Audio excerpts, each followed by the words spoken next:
Welcome to the California Football Officials Association Week 9 Instructional Bulletin. A lot of stuff to get into this week. We're Week 9. I really can't believe we only have 2 weeks left in the regular season, so let's get into it for this week.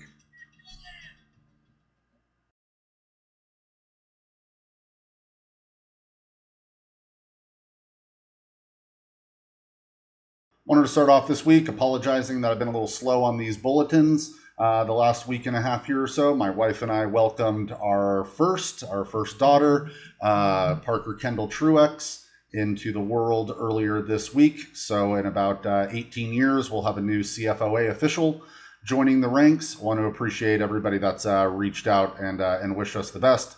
Mom and baby are doing great. So let's get into week 9 here.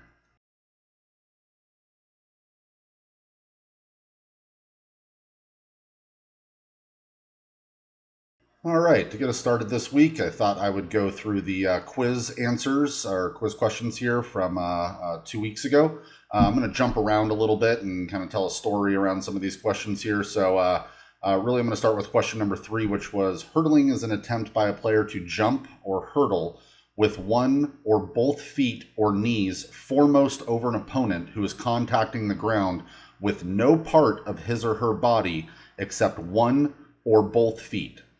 So that is the definition of hurdling straight out of Rule 2 there, and that answer is true.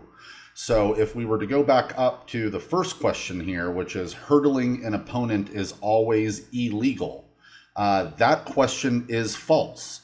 There are certain circumstances in which hurdling is legal, and I did have a question down here below, if I could find it.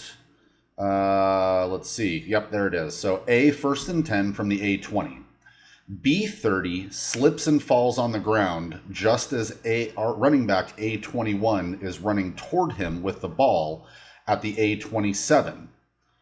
A21 hurdles B30 while still on the ground at the A28 and is tackled at the A35. The ball will next be put into play at the A35. That hurdle is legal because B30 is on the ground. The point of the question there was think of B30 kind of laying flat on the ground, maybe one hand on the ground, both feet on the ground, trying to pick himself up off the ground to tackle A21. But no, because B30 is not stationary with one or both feet only on the ground, this hurdle would be legal. So there is no foul. It would be A's ball, 1st and 10 from the 35-yard line. I'll stay down here at the bottom. The visiting team wins the coin toss at the beginning of the first overtime period. They can elect to defer their choice to the second overtime period is false. When going into an overtime period, and given that we might have some overtimes with league championships on the line here in Week 9 and Week 10, we need to know the overtime procedures and rules. The team that wins the coin toss may not defer their choice to the second overtime period. There might not be a second overtime period, so again, they need to make a choice. And those choices are either starting on offense or defense, that is their choice, or which side of the field the overtime period will be played in. So in this case, if the visiting team wins the coin toss and they elect to go on defense first, then the home team would have the option to determine which side of the field the overtime period would be played in. If I go back up to the top here, let's see, hurdling. We looked at this last week with regards to crashing in, flanks, umpire. The two most important lines on the field are the line to gain and the goal lines. When the ball is close to either, officials should crash in to help when determining the spot of the foul is true. A lot of consistency there. Nobody got that incorrect. We have our hurdling call. Now let's look at a couple of basic spots here. So the basic spot for a foul committed during a pass is the previous spot. That is true. That's right out of, I believe, 10-3 or 10-4, 1 there, where we define a loose ball as a pass, any action that occurs during a run before a pass, before a kick. But when we have a foul that is committed during a pass that is a loose ball, and think loose ball previous spot when thinking about basic spots.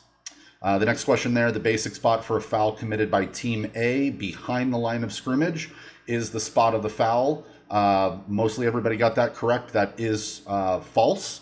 That is a new rule. That's one of our new rule changes for 2023, is that a basic spot for a foul committed by Team A behind the line of scrimmage is actually now the previous spot. Again, NFHS doesn't want to put teams in an insurmountable down and distance because there was a foul by Team A behind the line of scrimmage. We used to take that from the spot of the foul. We'll now take that there from the previous spot. The next question here was the covering official should drop a beanbag to mark the end of a free kick, as this can be an enforcement spot if Team R commits a foul during a free kick. That is false. 3 of you, I hope, are messing with me. We've gone over this the last couple of weeks. We do not need a beanbag down at the end of a free kick. This will never be an enforcement spot. It could be the end of a run if the runner gets tackled at that spot. But different from PSK, during scrimmage kicks, we will never use a beanbag at the end of a free kick, as that will never be an enforcement spot at the end of the free kick. So next here, we'll look at A, 1st and 10 from the A20. Running back A21 receives the handoff and runs to the A40 where he is tackled. During the run, wide receiver A3 holds B9 at the A26. The next down will be, the majority of you got that correct. That is A, 1st and 14 from the A16. So we have a foul that occurs beyond the line of scrimmage, and we have the end of the run is beyond the line of scrimmage. When both the end of the run and the foul occur beyond the line of scrimmage, we're going to apply the 3-and-1 principle. So the basic spot here would be the end of the run. The foul occurs behind the end of the run, and therefore we would enforce this from the spot of the foul. Another way to think of this is that the yardage that A gained here was probably a result of this hold taking place at the point of attack. So this foul here, this hold, sprung the runner going up the field, and as a result of that, we're going to come back and take this at the spot of the foul, as if this runner got tackled there. And I think the last one here, A, 1st and 10 from the B40, so we're going in. A25 runs to the B20 where he is tackled. During A25's run, B25 illegally blocks A21 below the waist at the B32. After enforcing the penalty, the ball will be put into play. That is correct. A, 1st and goal from the B10. So again, we have a foul by B here that is beyond the line of scrimmage. The end of the run is beyond the line of scrimmage. So the basic spot in this case is going to be the succeeding spot or the end of the run. So where the ball will next be put into play here. So again, the end of the run here being the B30, no, excuse me, at the B20, excuse me. So we would go to the B10 in this particular case, half the distance for the personal foul, illegal block below the waist, A, 1st and goal from the B10. Those are our quiz results from this week. I have another quiz down in the description of this video here below, and good luck this week.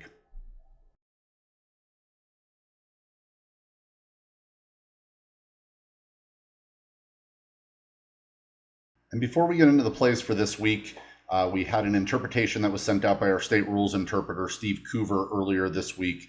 And Steve writes in his email, I was questioned about an interpretation on the legality of these elbow braces. And after contacting NFHS, they report that, quote, the elbow brace, as shown below, needs to be padded. Knee and ankle braces are the only ones that do not need to be padded if they are unaltered from the original manufactured design production. So umpires, a good part of our pregame should always be to ask the head coach if there are any casts or braces that we need to check. These elbow braces, as shown in this picture here, need to be padded or wrapped up rather. So we should start looking for that moving forward here. Thanks again, Steve, for sending it out.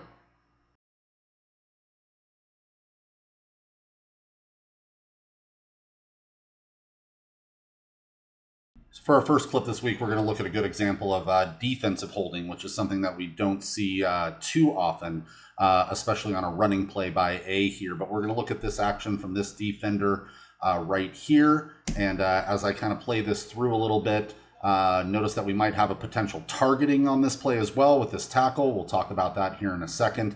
But definitely refer to and take a look at 923C this week, as well as 235, Rule 235, where it talks about legal blocking and techniques that the offense and the defense can use. But we see in this particular case, our officials really should be looking at this action. Our referee does get this, on the back end since he's looking, beyond the runner here. But really, this runner is not necessarily being threatened at all, except by the defensive back number 2. But that action, really this action right here should be the only action that we're looking at, at the moment. The runner is not being threatened. The flank on the backside or the top of the screen here, he's got all of this action in front. The umpire's staying with this a little bit, but at some point we need to transition to the front of this run and make sure that there is no holding by Team A, and in this particular case, Team B, that gives one player or another an advantage, over another here. So, there's still 5-6 yards between this runner and anyone that is threatening him. I should be on the front of that run. We do see a foul by B, and then as I play this through here a little bit, we're going to see the potential targeting. So take a look at 220 section 1C whenever you have a moment, which talks about targeting and spearing. So spearing essentially is an act by any player who initiates contact against an opponent at the shoulders or below with the crown of the helmet, the top portion of this helmet. And I think in this case, I don't necessarily see contact above the shoulders, so I would throw targeting out here, but I think we definitely have a case for spearing that would be supported by your associations. This defensive player is endangering himself. He's endangering the runner.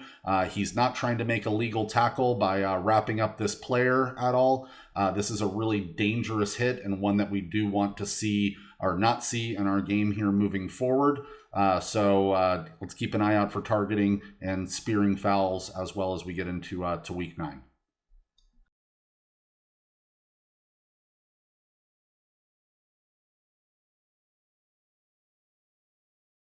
So speaking of weird plays, we have a potential illegal forward pass in this situation. So we've got a 4th and what looks like about 1 from the B33 going in. So the line to gain looks like there's about the 32-yard line. You're going to see this running back here. His forward progress is going to be stopped, and then thinking that maybe he didn't make the line to gain, he's going to throw the ball forward. So right there, he's made the line to gain. His teammate, number 7 there, signals first down. But again, thinking that maybe he got driven back or didn't make that line to gain, feels that maybe he's behind the line of scrimmage and throws the ball forward there. Showed this play to a couple of folks and actually appreciate Larry Deal out of South Bay. His comment here that our whistle only kills the play for a second time.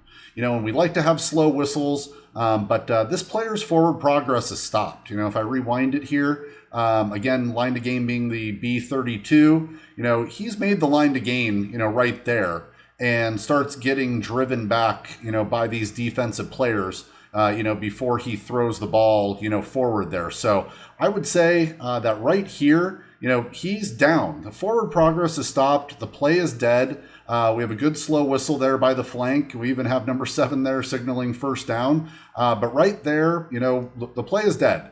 Our whistle sounds, and we can bring this back. I think this crew did a great job. I don't think they had a flag on this play. I think they ruled it dead. Forward progress stopped. So I would not have an illegal forward pass in this situation. However, if maybe say the down and distance were different, and we did have an illegal forward pass in this situation, remember that any yardage gained by the runner is legal yardage until that illegal forward pass is made. So this is a spot foul. and it would be taken 5 yards from the spot of the foul. And because we are giving them that positive yardage, the statement of penalty does include a loss of down here. So we would have 5 yards from the spot of the foul, and loss of down would be the penalty for an illegal forward pass if that were the case in this situation.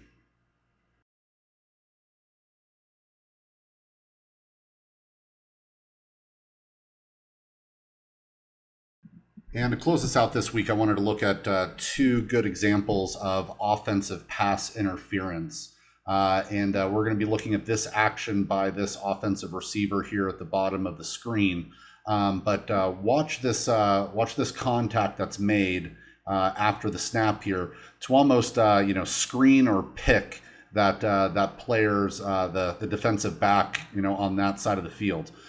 Let's not fool ourselves here. These are actually design plays, to spring this runner. The defensive back, that's right at about the 43, 44 yard line there.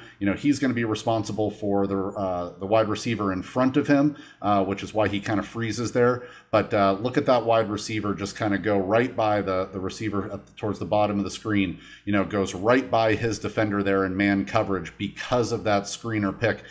This is offensive pass interference, and you can find that in Rule 7.5.10. It is forward pass interference if any player of A or B who is beyond the neutral zone interferes with an eligible opponent's opportunity to move toward, catch, or bat the pass. Now, the only way that this would be legal would be if this pass was caught behind the line of scrimmage. Then this wide receiver could block beyond the expanded neutral zone there. But in this particular case, we've got to be diligent about this. It's a weird formation. It's one that we don't see quite often. We've got trips to the top of the screen and 2 receivers and an empty backfield. There. So flanks, this is really, where you can help out the back judge. And in this particular case, I can already tell this particular flank was not watching the ball. He was not watching the quarterback. He was watching his keys.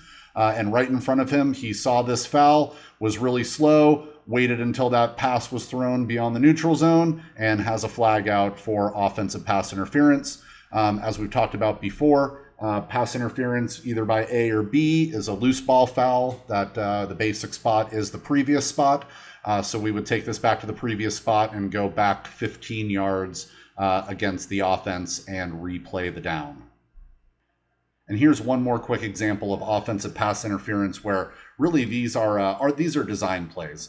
Coaches essentially know what they're doing. They're really kind of taking advantage of the fact that we have 5 players on the field, or 5 officials on the field, in some cases 7 officials in very rare cases, but they know that we can't watch everything. So watch that action there at the bottom of the screen with those 2 receivers stacked up with each other. One of the receivers is going to block downfield, screen the other defensive back, which is going to create some space, and boom, this player is off to the races there for an offensive pass interference that was ultimately missed by this crew and returned for 7 points. But yeah, this contact downfield when we have a legal forward pass that crosses the line of scrimmage, blocking before this receiver is not allowing this defensive player to get towards the ball, to make a play on the ball. This is offensive pass interference that we need to get a flag down on.